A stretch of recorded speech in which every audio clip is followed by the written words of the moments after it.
ओम सहजात्म स्वरूप परम गुरु शुद्ध चैतन्य स्वामी ने नमः। श्री उपदेश शुद्ध सार जी में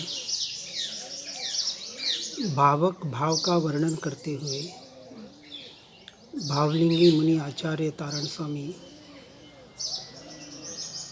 इन भावों से बचने के लिए उपदेश कर रहे हैं और साथ में यह दृढ़ता से बता रहे हैं कि स्वभाव के आश्रय से इन भावों का अभाव किया जा सकता है, अन्यथा कोई उपाय नहीं है। बाकी सारे उपाय टेम्पररी है। परमानेंट तो उपाय एक ही है कि अपने ममल शुद्ध स्वभाव का आश्रय लेकर अपने उपयोग को अपने उपयोग में अपनी बाहर जाते हुई पर्याय को अपने स्वयं के द्रव्य की ओर मोड़ना, ये हुआ व्यवहार का क्रियात्मक कथन पुरुषार्थ की अपेक्षा से। निश्चय की अपेक्षा से तो कुछ करना ही नहीं है, क्योंकि त्रिकाली ध्रुव ज्ञायक तत्व अनादि काल से जैसा था वैसा है और अनंत काल तक वैसा ही रहने वाला है। इसलिए सम्यक दृष्टि को संसारी सात भय तो होते ही नहीं है, परंतु जो संज्ञाएं बताई, आहार संज्ञा, भय संज्ञा, मैथुन संज्ञा, परिग्रह या निद्रा संज्ञा और नौ कषाय के भाव मान्यता की श्रद्धान की अपेक्षा से होते ही नहीं हैं, दियागत होते हैं। जो 9वें गुण स्थानक तक रहते हैं, संजुलन कषाय, जो लोभ कषाय एकमात्र जो 11वें गुण स्थानक से गिराने का काम करती है, फिर भी ये कषाय, ये उदय मुझ आत्मा का अंश मात्र भी कुछ बिगाड़ नहीं सकते। इस निर्णय के आधार पर, श्रद्धान के आधार पर साधक को निर्भय होकर अपने स्वरूप की साधना करनी चाहिए और करता है। सम्यक दृष्टि जीव की बात हो रही है। अब चौथी संज्ञा, मैथुन संज्ञा से उत्पन्न होने वाले मैथुन के भाव। 48वां गाथा 450।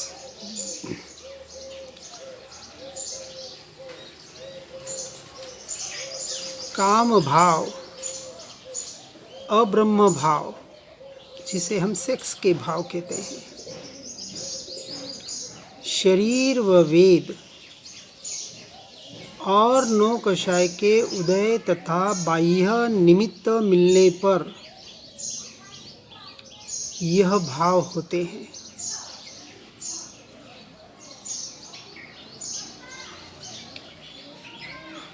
मैथुन का अर्थ मात्र सेक्स नहीं है। विस्तार से देखें तो पर से संग करना, यही मैथुन है। इसलिए पर में मैं मेरापना और कर्तृत्व भोक्तृत्वपना अपेक्षा से मैथुन भाव ही है।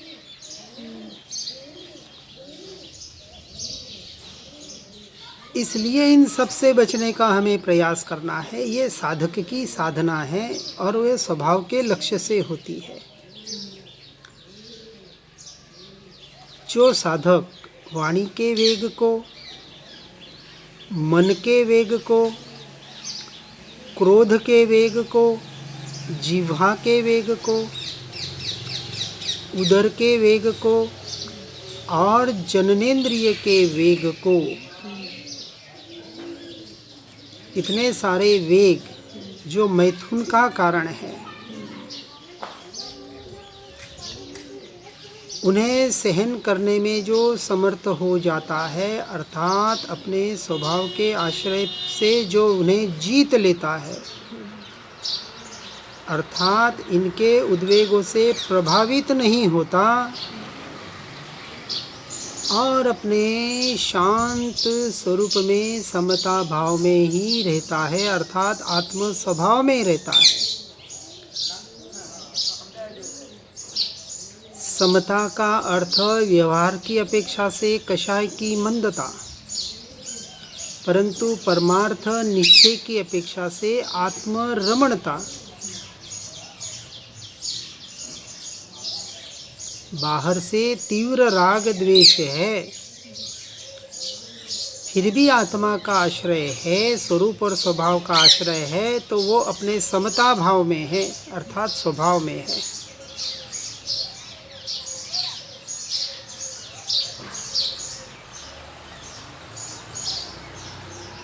इसलिए व्यवहार की अपेक्षा से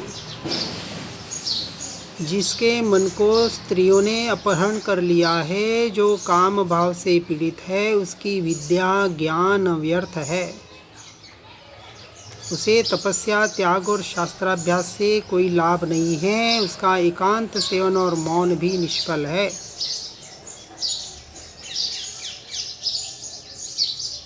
यह विशेषतः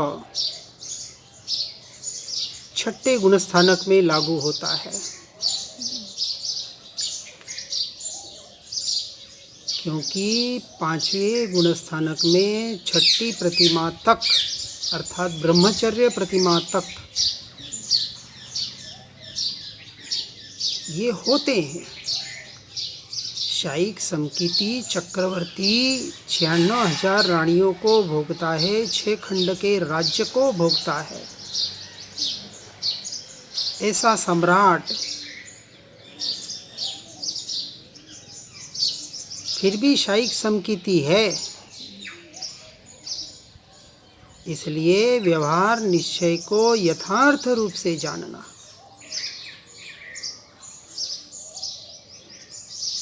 निश्चय का लक्ष्य रख के हर व्यवहार करने योग्य है। चाहे 14 नियम हो, 12 व्रत हो, 5 अणुव्रत हो, 11 प्रतिमाओं का पालन हो, ये पांचवें गुणस्थानक में आत्मा के लक्ष्य से हो, आत्मरमणता के लिए हो तो काम के है, अर्थात संवर निर्जरा के कारण है। और बिना आत्मा के लक्ष्य वाले पंच महाव्रत 28 मूल गुणों का पालन भी संवर निर्जर का, अर्थात कर्मक्षय के कारण नहीं बनते।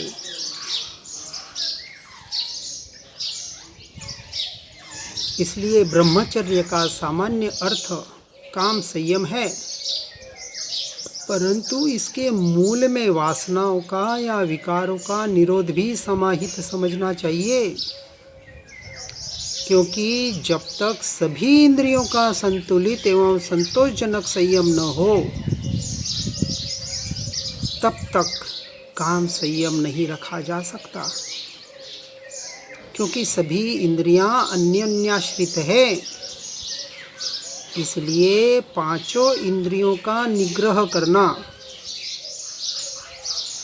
पांचों इंद्रियों को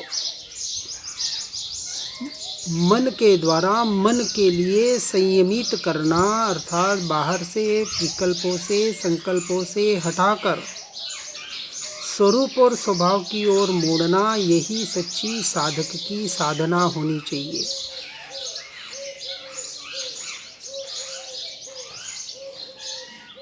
इसलिए मन से विकृत मनुष्य ब्रह्मचर्य का पालन नहीं कर सकता। इसलिए अपेक्षा से मन की साधना है, और मन को साधना है, सधना है तो मन को काम देना है। इसलिए कहा गया कर विचार तो पाओ। यदि स्वयं को पाना है, आत्मानुभूति को पाना है, आत्म साक्षात्कार करना है, तो एकमात्र निरंतर भेद ज्ञान और भेद विज्ञान का विचारों के द्वारा अपने भावों को परिवर्तित करने का पुरुषार्थ कि मैं परद्रव्य परभावों को जानता तो नहीं, परंतु जब परद्रव्य परभाव जानने में आते हैं उसी क्षण मैं अपने ज्ञान स्वभाव का, अपने ज्ञायक भाव का ज्ञाता दृष्टा हूँ। मैं ज्ञेय को नहीं, ज्ञेय के समय अपने ज्ञान को ही जान रहा होता हूँ। ऐसा टंकोत्कीर्ण श्रद्धान, ऐसा निर्णय, यह मन को साधने का साधन है। और यही तो साधना है, यही तो पुरुषार्थ है। भले पुरुषार्थ क्रमबद्ध पर्याय में होता हो, भले काल लब्धि पकने पर होता हो, भले 5 समयों के मिलने पर होता हो, कोई भी कार्य 5 समयों आयों से मिलने पर ही होता है, परंतु उनके आधार पर बैठे रहेंगे तो कभी नहीं होगा। फिर पुरुषार्थ किस चिड़िया का नाम है? जो उस 5 समया को एकत्रीकरण के इंतजार में बैठे हैं वो कभी पुरुषार्थ कर ही नहीं पाएंगे। वो पुरुषार्थ को नकार रहे हैं, अपने आप को नकार रहे हैं, अपने स्वभाव को नकार रहे हैं और कहीं न कहीं संसार से हटना नहीं चाहते, अपने आप को ठग रहे हैं। इसलिए जो साधक भेद ज्ञान, तत्व निर्णय पूर्वक वस्तु स्वरूप का ज्ञान करता है, एक एक शब्द को समझना बराबर, किसे कहा साधक? जो भेद ज्ञान भेद विज्ञान करता है, किसके आधार पर? तत्व निर्णय के आधार पर। और कैसे? वस्तु स्वरूप का ज्ञान करते हुए, अपने ज्ञायक भाव का ध्यान करते हुए, वही द्रव्य दृष्टि द्वारा ममल स्वभाव की अर्थात शुद्ध स्वभाव की अपनी आत्मा की साधना और आराधना करता है। और ऐसे साधक को यह कोई भी भावक भाव, जिन भावों को हम देख रहे हैं, प्रभावित नहीं कर पाते हैं। सब अपने आप गल जाते हैं, विलय को प्राप्त हो जाते हैं, क्षय हो जाते हैं। किसके लक्ष्य से? ज्ञायक भाव के लक्ष्य से। एक ही भाव सभी भावों का अभाव कर देता है।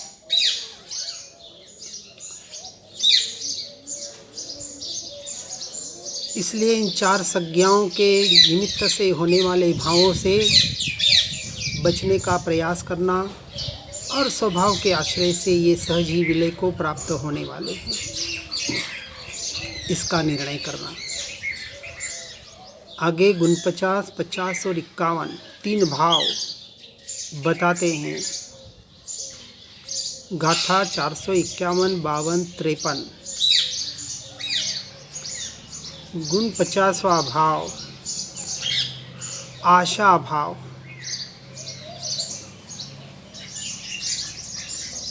यह आशा, स्नेह, लाज के भाव सब अंतरंग में उठने वाले परिणाम है, जो सब क्षणभंगुर है, नाशवान है, कर्मोदय जनित है। आशा रूपी नदी में मनोरथ रूपी जल बहता है, जिसमें तृष्णा रूपी तरंगे उठती है, जिसमें राग रूपी गहराई होती है, जिस पर तर्क वितर्क के पक्षी उड़ते हैं, जिसमें चिंता रूपी किनारे होते हैं। इनको ज्ञानी साधक अपने आत्म स्वभाव से पार करता है। बहुत अच्छी उपमाएं देने का प्रयास किया जा रहा है। कैसी है आशा? किसी का नाम नहीं है, पर से आशा अपेक्षा होना,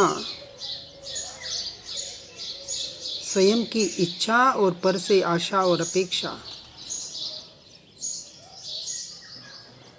जो कैसी है कि मनोरथ रूपी है, जो तृष्णा के तरंग लेकर राग की गहराई बनाती है और वितर्क तर्क वितर्क में ले जाती है, जिसे चिंता प्रकट होती है। और चिंता चिता समान है, कहते सब है लेकिन छूटना कोई नहीं चाहता। बड़ी विडंबना है। इसलिए आशा तो झूठी है, स्नेह भी झूठा होता है, क्योंकि द्रव्य स्वभाव में तो कोई स्नेह करता नहीं, पर्याय से ही स्नेह करता है।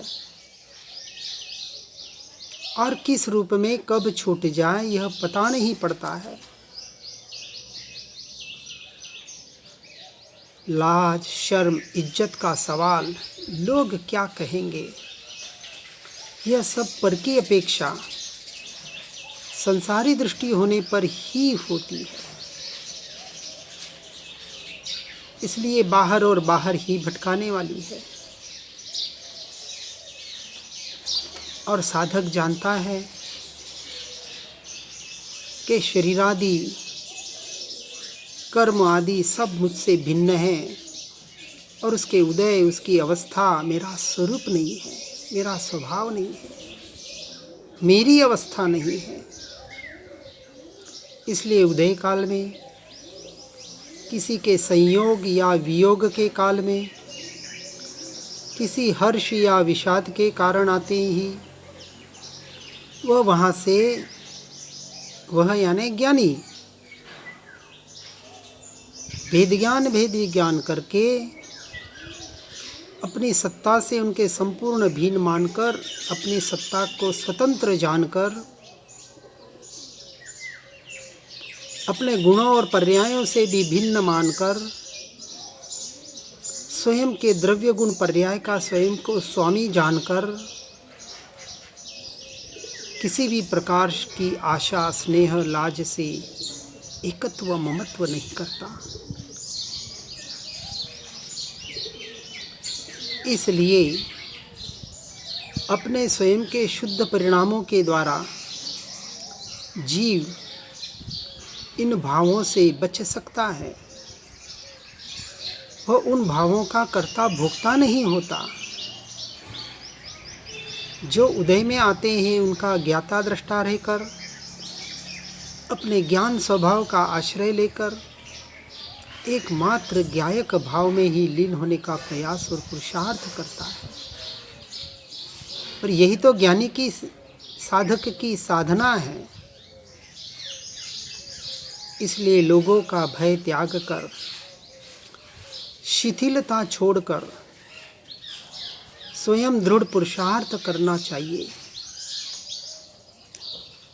लोग क्या कहेंगे, कुछ तो लोग कहेंगे, लोगों का काम है कहना, छोड़ो बेकार की बातों को, अब एकमात्र आत्मा में है रहना।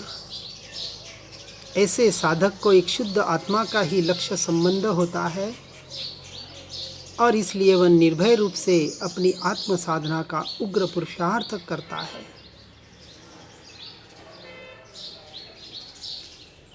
आगे गाथा 454, 55, 56 में इन भावों को हम आगे देखने का प्रयास करेंगे। इन भावों का अपने भावों में अभाव करने के लिए सुनना और पढ़ना है, और वह भी आत्मा के लक्ष्य से। हर जीव सुनकर पढ़कर इसमें ही रमणता करने का प्रयास और पुरुषार्थ करें। इन्हीं भावना के साथ ओम नमः सिद्धम। जिन वाणी के ज्ञान से हो सम्यक श्रद्धान, हो चारित्र महानव पाऊं पद निर्वाण। श्री जिनवाणी जिनवरवाणी जग जीवों को सुखदानी। मोह विनाशक तत्व प्रकाशक भविक जनों के मन आनी। पूर्ण ज्ञान के महासिंधु से रत्न त्रय के रत्न मिले। ज्ञान भानु का उदय हुआ है भव्यों के ही कमल खिले। मोह मान अज्ञान तिमिर को ज्ञान किरण से दूर किया। सुनय जगाती कुनय भगाती स्यादवाद का मार्ग दिया। वस्तु स्वरूप यथार्थ बताया बतलाया निज आत्म राम। धन्य धन्य जिनवाणी माता शत शत वंदन सतत प्रणाम। शत शत वंदन सतत प्रणाम।